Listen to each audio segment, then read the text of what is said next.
আপনার যে বক্তব্য, গতকালের যে বক্তব্য, তারপর রাতে হাসনাত আব্দুল্লাহর সঙ্গে ফোনে যে কথা হয়েছে সেই বক্তব্য, এবং আজ সকালে আপনার দেয়া যে বক্তব্য সেই বক্তব্যটাও আমরা শুনছিলাম।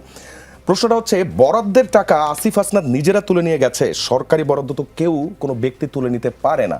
এখানে আপনি প্রভাব বিস্তারের কথা বলেছেন, সেই প্রভাবটা কি বিস্তার করেছিল এবং কোন কোন প্রকল্প দেখিয়ে নিয়ে গেছে এবং সেই প্রকল্পগুলোর এখন কি অবস্থা, আপনি কি খবর পেয়েছেন? আপনাকে ধন্যবাদ।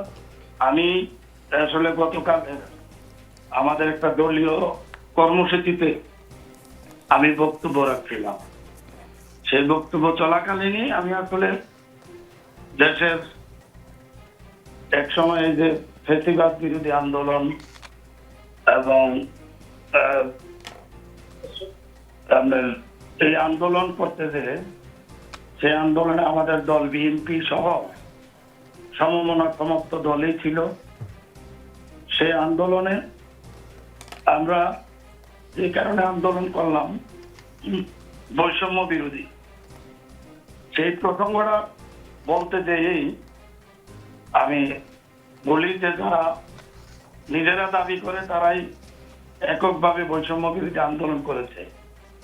তো ওরা আমাদের এলাকায় একটি উপজেলার একজন ছিলেন তৎকালীন অন্তর্বর্তীকালীন সরকারের এলজিডি উপদেষ্টা, আরেকজন ছিলেন সমন্বয়ক হাসনাত আব্দুল্লাহ। তখন উনি এমপি ছিলেন না, উনি সরকারের কিছুই ছিলেন না, একজন ছিলেন উপদেষ্টা। এই ক্ষেত্রে আমি যেটা বলেছি যে আমাদের কুমিল্লা জেলা পরিষদের মাধ্যমে এডিবি এবং আমাদের রাজস্ব তহবিলের টাকা বিভিন্ন প্রকল্পের নামে তারা প্রভাব খাটিয়ে দুটি উপজেলায় নিয়েছেন সিংহভাগ টাকা। এর মধ্যে মুরাদনগর নিয়েছেন 15 কোটির মতন এবং দেবিদ্বার গিয়েছে প্রায় 10 কোটির কাছাকাছি। এই কথাটাই আমি বলেছি। এইভাবে একটা এডিবির টাকা তো এটা জনগণের ট্যাক্সের টাকা, আমার রাজস্ব জনগণের ট্যাক্সের টাকা। এটা এরা বৈষম্য দেশ করার কথা বলে, তো এরাই তো বৈষম্যের সৃষ্টি করলো। একটা দুটা উপজেলায় 25 কোটি নিয়ে গেলে অন্য উপজেলাগুলোতে তো ওইভাবে বরাদ্দ যায় নাই। কিন্তু আপনি বলছেন তারা নিয়ে গেছে, আমি যদি প্রশ্নটা আরো স্পেসিফিক করি, তারা কিভাবে নিয়েছে টাকাটা? তারা কোনো ব্যক্তির কাছে তো সরকারের টাকা যায় না, প্রকল্পের মাধ্যমে গিয়েছে। বিভিন্ন প্রকল্প দেখিয়ে নিয়েছে। আমি তো বললাম সে নিল কিভাবে, মানে সে কিভাবে নেয় টাকাটা? আমি তো বললাম কিন্তু ধরেন আপনি হাসনাত আব্দুল্লাহ, সে কিভাবে এই টাকাটা নেয়? প্রকল্পের মাধ্যমে নিয়েছে, সেটা বললাম তো। আচ্ছা, প্রকল্পের মাধ্যমেই বা হাসনাত আব্দুল্লাহ কিভাবে নেয়? সে তো তখন কোনো পরিচিত কেউ না, অথবা সে সরকারের কেউ না, অথবা সেখানকার দায়িত্বপ্রাপ্ত কেউ না। সেটাই না, সে প্রভাব খাটিয়ে তখন এই বরাদ্দটা নিয়েছেন। বলে এইভাবে তো দুইটা উপজেলায় এই ধরনের বরাদ্দ, পাশাপাশি অন্য উপজেলায় কোথাও 5 লাখ, কোথাও 10 লাখ, কোথাও 15 লাখ এইভাবে বরাদ্দ গিয়েছে। কিন্তু এই দুইটা উপজেলায় এদের প্রভাবে এটা হয়েছে। আচ্ছা, আপনি যেই দুই উপজেলার কথা বলেছেন, সেই দুই উপজেলার ওই যে প্রকল্প, যেই প্রকল্পের নামে গিয়েছে, সেই প্রকল্পগুলো, এবং আমি যতটুকু দেখলাম কয়েকটাতে আমি দেখলাম ই টেন্ডারের মাধ্যমে সেই প্রকল্পগুলো হয়েছে। তো সেই জায়গায় আপনি যে অভিযোগটা তুললেন, সেই অভিযোগ তোলাটা সমীচীন কিনা? না, অবশ্যই। যে আমি কথাটা বলছি, মানে আপনি তো এটাকে ভুয়া প্রকল্প বলতে পারবেন না। বলতে যে এটা বলছি যে এরাই বৈষম্যের সৃষ্টি করেছে, কারণ এটা তো সব উপজেলায় মোটামুটি বরাদ্দটা পাওয়ার কথা ছিল।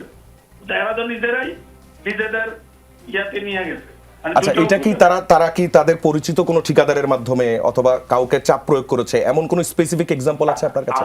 আমি যেটা বলেছি যে বরাদ্দটা নিয়েছে, ঠিকাদারকে টেন্ডারের প্রক্রিয়া নিয়ে তো আমি কথা বলি নাই। আমি বলেছি বরাদ্দটা হলো মেইন। এই বরাদ্দটা তো অন্যান্য উপজেলায় কাছাকাছি বরাদ্দ পেতে পারত, ওইখানেই বৈঠকটা করা হয়েছে, সেটাই আমি বলেছি। আচ্ছা, আপনার কাছে তাহসিন রিয়াজের একটি প্রশ্ন আছে, এনসিপির যুগ্ম সদস্য সচিব। ওরা তো আপনার একজন উপদেষ্টা, ও প্রভাব কাটিয়ে নিল। ও তো কোনো উপদেষ্টা না।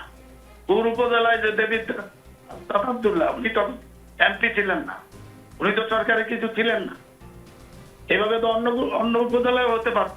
আমি আপনাকে ছোট্ট একটা প্রশ্ন করতে পারবো কিনা? জি, আপনি প্রশ্নটা করেন। আপনি আপনি মানে যথেষ্ট প্রজ্ঞাবান। আমার কাছে সারপ্রাইজিং লাগছে যে এই প্রশ্নটা আপনাকে করতে হবে। আপনি কি একটু কাইন্ডলি বলবেন যে এডিপির টাকাটা কিভাবে করে ব্যয় হয়, এই ব্যয়ের প্রসিডিওরটা কি? মানে হয়তো জনগণ জানে না, আপনি নিশ্চয়ই জানেন। আপনি একটু আমাদেরকে এটা একটু ভেঙে বলে দেন যে এডিপির টাকাটা কোন প্রসেসে ব্যয় হয়। এটা কি ব্যক্তির হাত দিয়ে ব্যয় হয় নাকি উপজেলা পরিষদের মাধ্যমে ব্যয় হয়? না, এতটুকু না, খালি বলে দেন। উপজেলা পরিষদ না, এটা জেলা পরিষদের মাধ্যমে আচ্ছা।